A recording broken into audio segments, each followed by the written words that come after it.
l'homme est à l'homme, comme la pierre est à la pierre qui donne à l'autre et reçoit de l'autre la force qui fait l'édifice.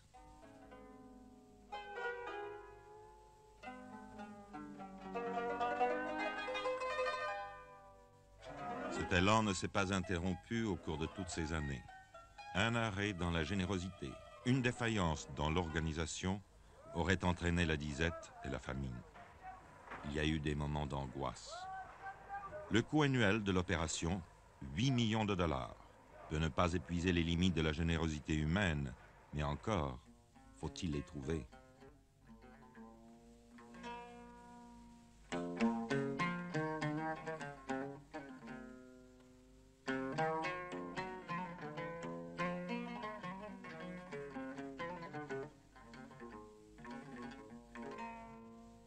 On est parvenu à fournir à chaque réfugié 1540 calories par jour. Cela signifie que la nourriture doit être préparée avec la plus grande économie pour que les derniers jours du mois, la famille n'ait pas faim. Mais cela permet de durer.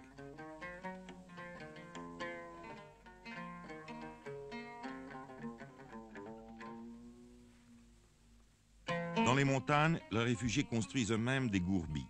Un toit de feuilles sur un châssis de branches, le tout posé sur un mur circulaire, fait de boue ou de pierre, un trou servant d'entrée. Dans les plaines et le désert, les réfugiés vivent sous les tentes qu'ils ont généralement construites eux-mêmes dans le style traditionnel. Quelques nomades sont arrivés avec le reste de leur troupeau. Cette famille possédait plus de 300 bêtes, mais la plupart furent tuées ou moururent pendant l'exode. Voilà ce qu'il en reste. Une douzaine de chèvres et de moutons qui donnent un peu de lait et de laine, mais qui symbolisent aussi l'espoir de refaire un nouveau troupeau.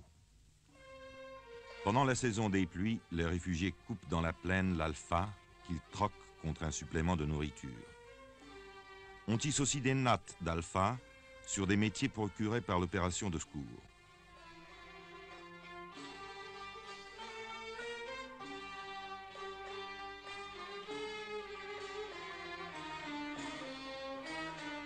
Ces nattes servent à réparer les tentes ou bien sont vendues sur les marchés locaux.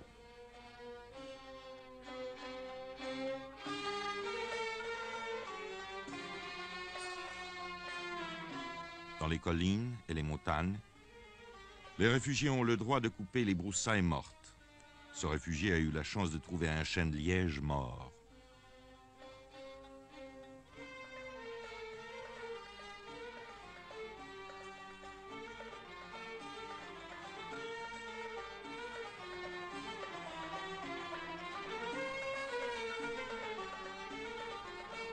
Il y en a assez pour en vendre une partie sur le marché de la ville la plus proche. Les gens de la ville ont toujours l'utilisation des broussailles.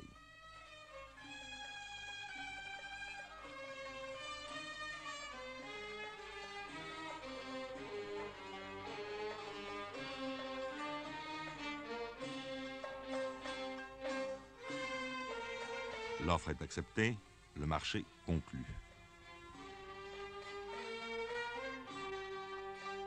250 millim pour une charge de bois, 2 nouveaux francs 50, à peine un demi-dollar. Le seul argent que cet homme ait eu entre les mains depuis 2 ans. Une aubaine. Maintenant, il peut ramener chez lui quelques épices et du thé. Mais la condition générale, pas d'argent, pas de travail, pas de terre, et l'angoisse en face d'un avenir incertain. Voilà ce qui rend l'exil lourd à tous les réfugiés, qu'ils soient en Europe, en Asie ou en Afrique.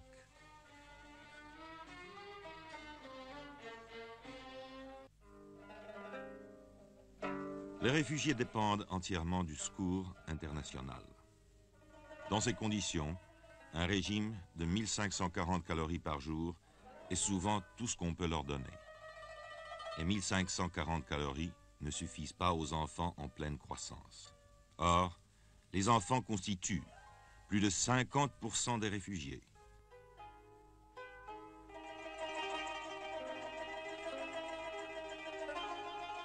Pour eux, un effort exceptionnel a été accompli. Une chaîne de 160 postes de distribution de lait a été créé pour 90 000 enfants réfugiés. Chaque matin, en allant à l'école, on leur donne une tasse de lait vitaminé et un morceau de pain.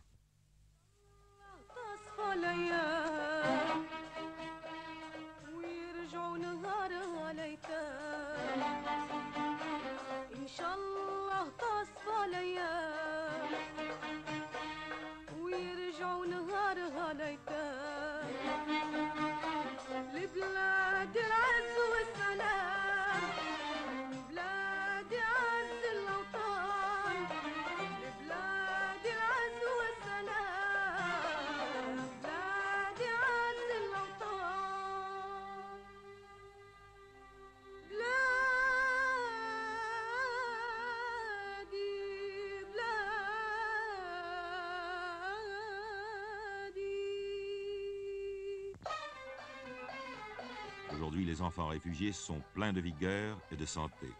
C'est joyeusement qu'avant de se rendre à l'école, ils passent au centre de distribution. Les autorités tunisiennes et marocaines ont permis l'accès de leurs établissements scolaires à tous les enfants réfugiés.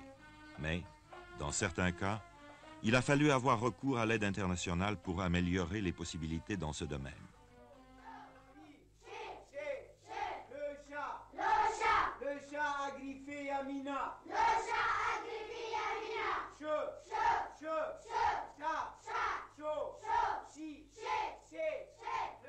Il y a tant d'élèves que les cours sont donnés en 2 équipes. Mais la soif de connaissance est si grande que d'habitude le groupe de l'après-midi va au cours du matin et reste dehors pour l'entendre. De la même façon, le groupe du matin assiste au cours de l'après-midi.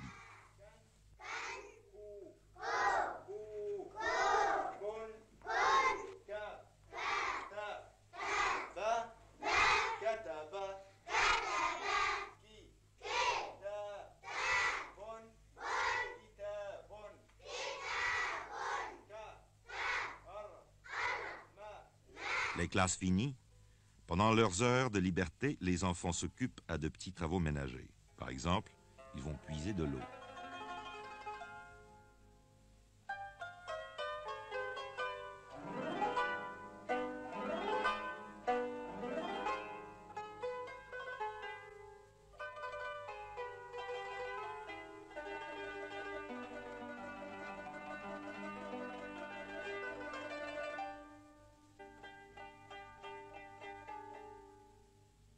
Mais comme tous les enfants, ils aiment jouer, même si les jouets sont rares. Voici un jeu que connaissent tous les enfants du monde. Il n'est besoin que de quelques cailloux qu'on jette en l'air pour les rattraper adroitement sur le dos de la main.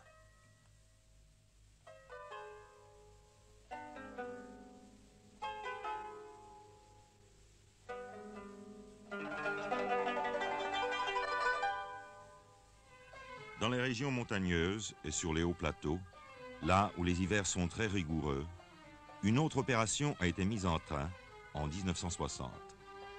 À l'heure du déjeuner, les enfants se rassemblent devant la tente du Croissant Rouge et on leur donne un bol de soupe bouillante et un morceau de pain.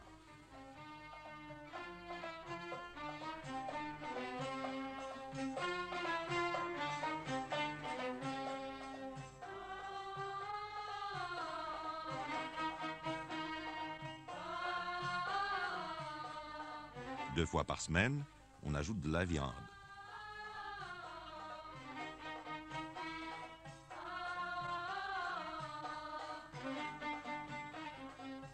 Pour que maman sache qu'il a bien mangé sa soupe, on fait à l'enfant un petit signe sur la main.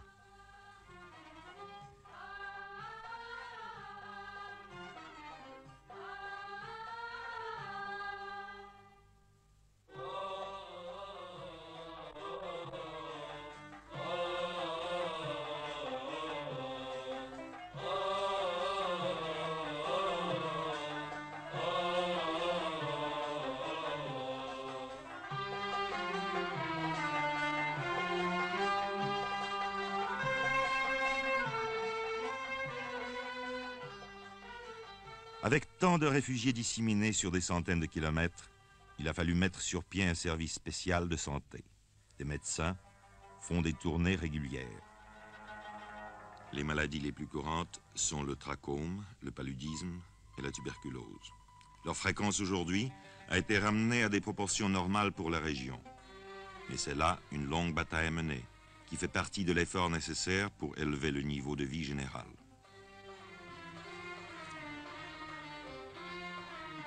En plus des services médicaux, une chaîne assez importante de dispensaires a été créée. Des infirmiers, des secouristes, formés sur place, s'occupent des cas ordinaires. Les cas sérieux sont vus par le médecin. Ici, les malades reçoivent également des soins et des médicaments.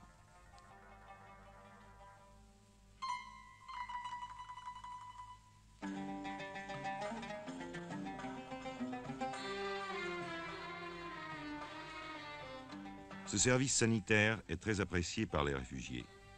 Dans certains centres, on soigne journellement de 3 à 400 patients.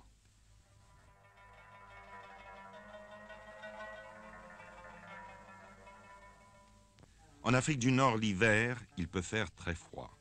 En 1961, il est tombé dans cette région près de 2 mètres de neige. En hiver, les réfugiés restent à l'intérieur autour du feu. On leur a distribué des dizaines de milliers de couvertures et des centaines de tonnes de vêtements usagés. Et pourtant...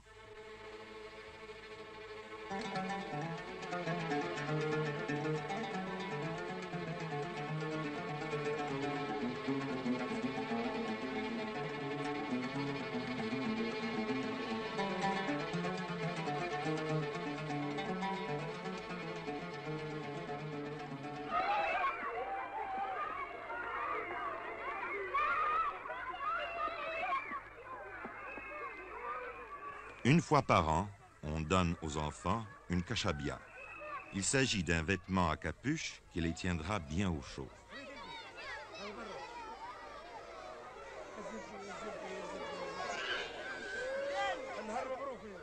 Avec la meilleure volonté du monde, il est impossible de faire comprendre à ces jeunes gens qu'il est inutile de se bousculer.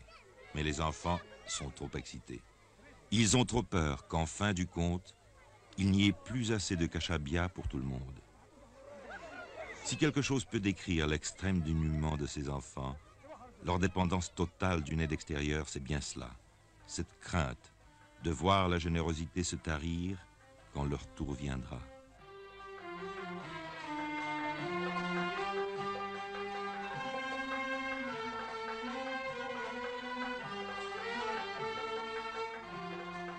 Myriam et son petit frère pleuraient à chaudes larmes pendant que les autres s'en allaient avec leur merveilleuse kashabia. Ils étaient les derniers. Mais il en reste encore. Pour lui, pour elle. Et maintenant, on sourit presque.